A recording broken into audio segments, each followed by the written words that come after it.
My name is Mel. I'm 28 years old. And I've spent most of my life learning how to be invisible. It wasn't something anyone taught me. No one sat me down and said, "Mel, keep quiet, don't ask for much, and never shine too bright." But somehow, I learned it anyway. I learned to shrink in photos, to listen more than I spoke, to nod even when I disagreed. And most of all, I learned that in my family, the light only ever pointed in one direction. Award Claire. Claire is my younger sister, 2.5 years younger. To be exact, golden, loud, captivating, the kind of person who walks into a room and instantly becomes the center of it. Even as a toddler, she had that magnetic energy, like the universe itself leaned closer to hear what she had to say. Meanwhile, I blended in with the walls. At first, I didn't mind. Every family has roles, right? Some kids are the loud ones. Some are the quiet ones. Claire was the performer, and I was the reliable one. She made people laugh. I made sure the dishes were done. But over time, it started to ache. Not all at once, just little stings. Like the time I got second place in the school science fair. But no one came to see my project because Claire had a piano recital. Or when I made the honor roll 3 semesters in a row. But the only picture on the fridge was her with a soccer trophy the size of her head. But birthdays, that was when it really became obvious. My birthday is in late April. Spring. Flowers blooming. Warm air. New beginnings. You'd think that would make it special. But year after year, it was the same story. When I was 7, Claire got chickenpox the night before my party. The whole thing was cancelled. I spent the day watching cartoons alone, scratching imaginary itches and blowing out a single candle on a cupcake my mom forgot in the microwave. When I was 12, I asked for a sleepover with 5 friends. Claire invited herself into every game, every conversation, even the silly truth or dare circle. By morning, everyone was talking about how funny Claire was. When I turned 16, I asked for driving lessons. Claire got a new phone. My parents spent the whole dinner trying to understand her apps while I ate garlic bread in silence.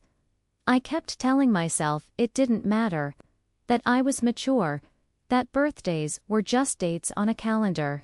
But when you've spent nearly 3 decades watching the people who raised you forget to celebrate you properly, something starts to break. This year, I told myself it would be different. I had just finished one of the most challenging projects of my career. At my job HR systems company, I've been tasked with overhauling our entire onboarding flow. 3 departments, 5 platforms, 42 documents that didn't talk to each other. And somehow, I pulled it all together. Created a unified, clean, elegant process. My manager called it exceptional. I got a bonus. I even got applause. At our Friday team meeting, which never happens unless someone has a baby. I was proud, not just happy proud. And I thought, maybe, just maybe, this birthday would reflect that. I was wrong. The call came on Wednesday, 3 days before my birthday. I had just made a cup of chamomile tea and was sitting by the window with a book I'd been trying to finish for weeks. My phone rang. Mom. I smiled and answered. Hey Mom, sweetheart. Her voice was bright, chipper. She only ever sounded that way when she had news. Guess what? Claire got promoted. Of course she did. She's going to be regional sales lead for the whole Northeast division. Isn't that amazing? She wants to take everyone out to dinner on Saturday. Her treat. I felt the shift in my stomach immediately. A quiet drop, like an elevator missing a floor. Saturday, I repeated. Yes. And guess what else? Since it's your birthday too, we figured we'd just do a joint celebration. I'll call the restaurant and ask them to bring out one of those fancy desserts with a sparkler for you. What do you think? I stared out the window. A bird landed on the railing, then flew off again. I could hear the warmth in her voice, the excitement. She really thought this was generous, efficient. 1 dinner, 2 birds, 1 cake. Sure, I said. Sounds good. Great. I'll text you the reservation details. It's going to be such a fun night. She hung up, and I just sat there. My tea had gone cold. I don't know how long I sat in that chair, staring at nothing. Minutes. Maybe more. My mind wasn't blank, it was overflowing. Memories of birthday dinners where Claire announced something big. Vacations planned around Claire's schedule. Decisions made to accommodate Claire's moods. I wasn't angry. I wasn't even surprised. Was tired, bone deep, soul sore, tired of being an afterthought. So that night, I did something I've never done before. I opened my laptop and typed into the search bar, houses for sale within 2 hours of the city. I'd done this before, many times. Usually late at night, with Pinterest open in another tab and a podcast playing in the background. I'd scroll through listings, fantasizing about a quiet house with creaky floors and too many windows. But this time, it was different. This time, I wasn't dreaming. I was searching. And then, I saw it. A cottage. 2 bedrooms, 1 bath. Ivy crawling up the side like it belonged there. A wraparound porch, wooden shutters, a stone path through an overgrown garden. The description said, "Fixer-upper with charm. Needs love. Perfect retreat for someone looking to start fresh." I clicked on the photos. The kitchen had horrible wallpaper, but beautiful old cabinets. The living room had a fireplace with soot stains that looked like shadows. The bedroom windows opened into trees. And just like that, I knew. I pulled out the box from under my bed. My someday box. It held birthday money I never spent. Bonuses I didn't talk about. Tutoring cash. Refund checks I tucked away. Over the years, it had quietly grown. I checked the balance. I could afford the down payment. I could afford the repairs. I booked a viewing for Friday. The agent was named Rick. Middle-aged, flannel shirt, soft-spoken. He met me at the gate and let me explore on my own. "Take your time," he said. "Houses speak to the right people." I walked through every room slowly. The house was quiet. There was no buzzing refrigerator, no distant traffic, no one else's voice echoing through the halls. Just the sound of the wind, the floorboards under my feet, and my own breath. It felt like the house had been waiting for me. By the time I stepped back outside, I already knew. I didn't need to think about it. I didn't need permission. I turned to Rick and said, "I'd like to make an offer." He raised an eyebrow. "You?" "Sure." I smiled. I've never been more sure of anything in my life. I closed on the house the next morning. Rick was surprised I didn't negotiate. I could've, maybe, but I didn't want to. I didn't want to bargain over this. I didn't want to nickel and dime the first decision in my life that felt entirely like mine. So I paid what they asked, signed the papers, and held that brass key in my hand like it was an award no one else had the power to give me. It felt warm in my palm, solid, permanent. The drive back to the city felt surreal. I didn't tell anyone. Not even Rachel, my closest friend, my occasional co-conspirator, the one person I usually confided in. This wasn't something I needed processed through someone else's filter. This was mine. When I got back to my apartment, I packed, slowly, deliberately. It wasn't like the movies. There was no sweeping montage of me joyfully tossing clothes into boxes while upbeat music played. It was quiet, slow, reverent. Every item I touched, I asked myself, does this come with me? Or is it part of the life I'm leaving behind? Some things surprised me. I left behind almost all of my wall art. The prints I had picked because they were neutral enough to fit in shared spaces. I kept the blanket my grandmother crocheted before she passed. I left the fancy heels I wore once to Claire's engagement party. I kept my broken-in sneakers, my notebooks, my teapot, my thrifted chair that had one stubborn wobble but felt like it knew my shape. I made the move in 2 trips. No movers. Just me and my little silver hatchback, filled with carefully packed pieces of myself. When I pulled into the driveway that final time, the sun was beginning to set, casting golden light through the trees that flanked the property. It was quiet, the kind of quiet you can feel in your bones. I stood on the porch and unlocked the front door. It swung open with a soft creak, and for a second, I just stood there in the entryway, breathing it in. My house, my space, no one else's voice. No competition for air. No last-minute cancellations. No comparing. No Claire. I didn't unpack that night. I didn't hang curtains or organize my closet. I ordered a greasy pizza from the only place that delivered out here, sat cross-legged on the living room floor with the box open in front of me, and listened to the soft rustle of wind through the open windows. For the first time in years, I didn't feel like I was holding my breath. I slept on the floor that night, a pillow under my head and a blanket over me. The hardwood wasn't kind to my back, but I didn't care. I fell asleep to the chirping of crickets and the smell of old wood and spring air, and I dreamed not about what I was running from, but about what I was walking toward. The first morning, I woke up at sunrise. The light poured into the room, like it had been waiting for someone to appreciate it. I made tea, sat on the back steps with my mug, and just existed. There was no pressure to reply to texts, no emails, no Claire interrupting my day with a dramatic voice memo, no mom asking, "Are you sure that's what you want to do?" It was just me. I started slow.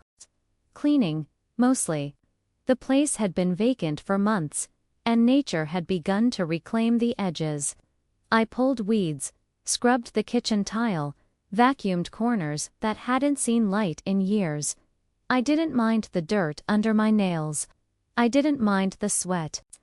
Every hour of labor felt like I was peeling someone else's expectations off my skin. I made a playlist called Mel Reclaims Her Life and blasted it through the one Bluetooth speaker I brought with me. I sang, loudly, off-key. I danced while painting over water stains. I cried, too, sometimes. Small tears that came without warning, grief, joy, release, all rolled into one dot. No one saw. No one interrupted, and no one needed to. By day 4, I had the front room fully cleaned and rearranged. I placed my thrifted chair by the window, stacked a few books nearby, added a small plant. My reading nook, my sanctuary. I took a photo not for Instagram, not for anyone else, but just for me. That afternoon, I got the first text from Claire. Claire. "Hi, Mom," said, "you've been quiet. Everything okay?" I stared at it for a moment, then replied, "I'm fine. Just taking time for myself." Simple, vague, true. She sent back a heart emoji and a gif of a woman meditating. And that was it. I turned my phone off. The days blurred in the best way. I started writing again. Nothing structured, just thoughts. Little paragraphs. Observations. Old memories I hadn't looked at in years. I journaled every night by candlelight. Not because it was aesthetic, but because the power went out twice that week, and I hadn't figured out the generator yet. I found a corner cafe in town called Honey and Vine.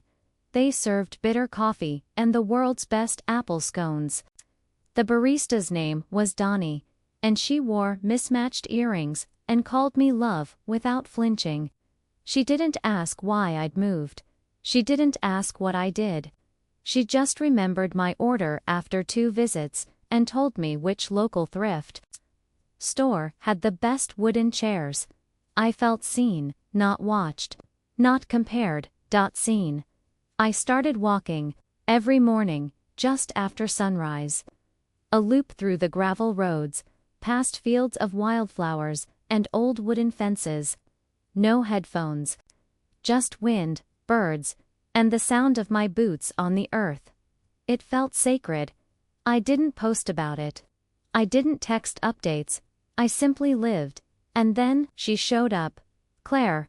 It was a Thursday morning, and I was pulling weeds in the backyard when I heard tires on gravel. I stood slowly, my gardening gloves damp with soil. The car that rolled up was shiny black, a rental. And from the moment the driver's side door opened, I knew. Claire stepped out like she was walking onto a photo shoot. Big sunglasses, a flowy cream dress, perfectly done hair. Mel, she said, smiling like we were in a surprise reunion show. Oh my God, this place is adorable. I said nothing for a second, just blinked. The sun was bright behind her. What are you doing here? I asked, keeping my voice even. Mom told me you'd gone off the grid. I had to see it for myself. I crossed my arms. So you just drove 2 hours without calling. She shrugged. It's not like you'd have answered.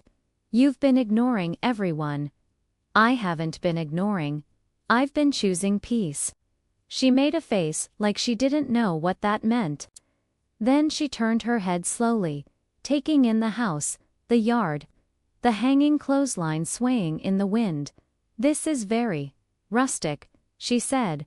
I didn't invite her in. She invited herself. She walked through the front door, running her fingers along the wall. Wow, you really went full cottagecore. I didn't know you had this in you. I didn't respond. She took out her phone. Do you mind if I take a couple pics? The lighting is great. Claire. She paused. This isn't for content. I said. This is my home. Not a backdrop. She laughed like I was being dramatic. Okay, chill. But I wasn't angry. I wasn't defensive. I was done. She sat on my chair. My spot. The one by the window. You look different, she said, relaxed. I nodded. I get it. Life was overwhelming. You probably needed a break. This isn't a break, I said. She frowned. This is my life. Now. I live here. She stared at me. Her smile faltered. But what about work? Friends, family? I have all of that, just not in the way you think. There was a long pause. For once, Claire didn't seem to have a script. She looked around again, and for a brief second, I saw it jealousy. Not because of the house, but because I had done something she hadn't. I had left the stage, and I was thriving off-screen. She stayed for 20 minutes, talked mostly about herself, left without offering help or asking if I needed anything, as her car disappeared down the road. I felt nothing but relief, no guilt, no sadness, just space. Sacred, quiet, earned space. 2 days after Claire's unannounced visit, my phone rang again. It was Mom. This time, I let it go to voicemail. I wasn't in the mood. I was in the middle of cleaning the gutters, covered in leaves and sweat, standing on a slightly wobbly ladder, with a scoop in one hand and a bucket dangling from the other. When I finally climbed down and checked the message, her tone was sharp. Not angry, exactly just tight. Like she didn't understand the punchline of a joke she hadn't been told. "Hi, sweetheart," she said. "Claire said you've moved into some cottage. She showed us pictures. I wish we'd heard about it from you. Please call me back. We're worried." Worried. That word made me laugh out loud, standing in my muddy yard. They weren't worried when I went years being sidelined. They weren't worried when I disappeared into the background of every family photo. But now that I'd chosen solitude, privacy, and self-possession, now they were worried. I didn't call back. That weekend, they showed up. No warning, no invitation.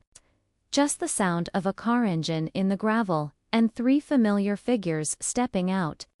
Looking wildly out of place next to my peeling white fence and rusting mailbox. Mom. In wedge sandals, tiptoeing through the grass like it was lava. Dad. In a golf polo and khakis, squinting at the roofline like he was assessing storm damage. And Claire again in a maxi dress, holding an iced coffee. Already raising her phone for a picture. I opened the front door and stepped onto the porch. "Hi," I said, calm, straight-faced, barefoot. Mom tried to smile. "We were in the area." "You were 2 hours away," I said. She waved that off. "Claire insisted we come see your little ... project." Claire grinned. "It's very cute, Mel. Like, peaceful, Pinterest. Why? Love the fern pots by the window." "Very off-the-grid healer lady." I said nothing. Dad stepped closer and nodded toward the porch steps. "These could use reinforcement. I could bring some tools next time." "There doesn't need to be a next time," I said plainly. Mom flinched. "I mean that kindly," I added. "This isn't an Airbnb. It's not a vacation cabin. It's my home." They looked stunned. We stood in awkward silence for a moment, until Claire broke it. "As always. You really live here? Like, full-time? What about your lease?" I ended it. "What about your job?" "I work remote." "Wait, so, you're serious?" she said, blinking rapidly. "Like, this is your life now?" "Yes." Mom stepped forward. "Melanie, we understand the desire for a break.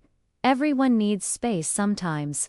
But moving out here alone, without telling us, that's not healthy." That word again. I let the silence hang, just long enough to be uncomfortable. "Do you know what's not healthy?" I said finally. "Spending 28 years convincing yourself you're okay with being invisible." Mom opened her mouth. Then closed it again. I didn't stop. I spent my entire childhood being patient, being quiet, making room for everyone else's moment. And every time I asked for something, I was told to wait, or share, or compromise. I let it slide. I told myself I didn't need the spotlight, but I did. I do. Everyone does. Claire was staring at the ground. "I didn't tell you because I didn't need permission," I continued. "I didn't need advice. I didn't need a sparkler cake squeezed in next to a promotion toast. I needed one thing in my life to be completely mine." Dad rubbed the back of his neck. "We didn't know you felt that way." "That's the point," I said. "You never asked." Mom's voice dropped. "We love you, Mel." I believed that. I always had. But love isn't always loud enough to drown out neglect. "I know," I said. "But I needed more than love. I needed space to find out who I am when I'm not someone's sister, or someone's quiet daughter, or someone's plan B when Claire couldn't show up." That stung. I could see it in their faces. But I didn't apologize. They stayed for 20 minutes. I gave them a short, torpolite, detached. Claire took more pictures. Mom offered to help redecorate the bedroom, suggesting pastel curtains to lighten the mood. I declined. When they left, Mom hugged me. Her arms were stiff. "Call us more," she whispered. "Please." I didn't promise that I would. I watched their car disappear down the road, feeling nothing but stillness settle around me. Later, that evening, I poured a glass of wine and sat on the porch. I looked around at everything I had touched in the last few weeks. The fence I had mended, the garden I had planted, the bookshelf I had assembled myself. The way the sunlight painted the floorboards golden at 6:47 p.m., none of it was perfect. Some of the corners were still dusty. The bathroom window still stuck. The porch light flickered, but it was mine, not just the house, the life. And for once, I didn't need to share it to prove that it was good. Over the next few days, I got texts from Claire. "Claire, so. Mom's spiraling. You really scared her, lol. Claire, I think you low-key shook all of us. Claire, also, Engel, kind of jealous. I've been feeling burnt out too." I didn't reply. Not because I was being cruel, but because I wasn't ready to be her mirror. Not again. I filled my days with simple things. Mornings in the garden, afternoons writing, evenings cooking slow, homemade meals that filled the whole house with warmth. I bought a puzzle and left it half-finished on the kitchen table, working on it slowly whenever I had time. I started painting again, badly, but it didn't matter. Everything I did was imperfect, private, pure. Rachel visited once. She showed up with a big smile, a basket of fresh bread, and zero judgment. "This place is so you," she said, walking from room to room with genuine awe. "Why didn't you tell me sooner?" "I wasn't ready," I said. We drank tea on the porch and talked about nothing and everything. She didn't ask for a tour. She didn't take pictures. She just sat with me. When she left, I cried. Not because I was sad, but because for the first time, someone had come into my space and left it undisturbed. One afternoon, as I was pulling weeds in the front yard, I saw a young couple drive by in an old red pickup. The woman leaned out and waved. "Welcome to the neighborhood," she called. That small moment meant more than any birthday card I'd ever received. I was becoming someone here, someone real, someone whole. Not Mel the extra, not Mel the afterthought, just Mel. Fall came slowly. The trees turned from green to gold, like they were applauding themselves in the mirror. The mornings grew crisp, and I started wearing old sweaters I hadn't pulled out in years. The air smelled like damp leaves, cinnamon, and pine. My home, which had felt warm and wild in summer, now felt soft and grounded. I began lighting candles in the evening, keeping soup on the stove, reading by Lamplight. There was no drama, no big twist, just peace. And that was the miracle of it. Every once in a while, I'd get a text from Mom. Sometimes a forwarded recipe. Sometimes a passive-aggressive weather update, like, "It's supposed to snow this weekend. Hope your roof's ready." I'd reply with short answers. I didn't volunteer updates. I didn't explain my choices. I had learned the power of silence, the kind that isn't empty, but full of self-respect. Claire posted a reel a few weeks later, titled, "The Power of Unplugging: Why My Sister's Cottage Changed My View on Burnout." I rolled my eyes when I saw it. She never mentioned me by name, of course, but the shots were familiar. The ivy wall, my porch, even the damn puzzle on my kitchen table. That was Claire. She hadn't changed, but I had. The difference was, it didn't bother me anymore. I wasn't chasing understanding. I wasn't begging to be seen. I wasn't orbiting her world anymore. I had built my own. One slow, quiet, deliberate day at a time. On the first snow day, I woke up before dawn. The sky outside was lavender. The trees were dusted. The yard, the roof, the porch all blanketed in soft white. Everything felt muffled and magical. I boiled water, made tea, and stood at the front window with both hands around the mug. The silence outside matched the silence in me. A kind of hush I never knew I needed. And then my phone buzzed. It was Dad. Single text, Dad. Your mom and I were thinking of coming by in a few weeks. No projects, no drama, just lunch. Your call. I stared at it for a long time. Then I typed back, okay. Not for them. For me. I wanted to see if I could be around them and still hold on to myself. I wanted to test the strength of the new boundary lines I'd drawn, not with caution tape, but with love and clarity. I didn't need to prove anything anymore. They came 2 Saturdays later. This time, they called first. They asked permission.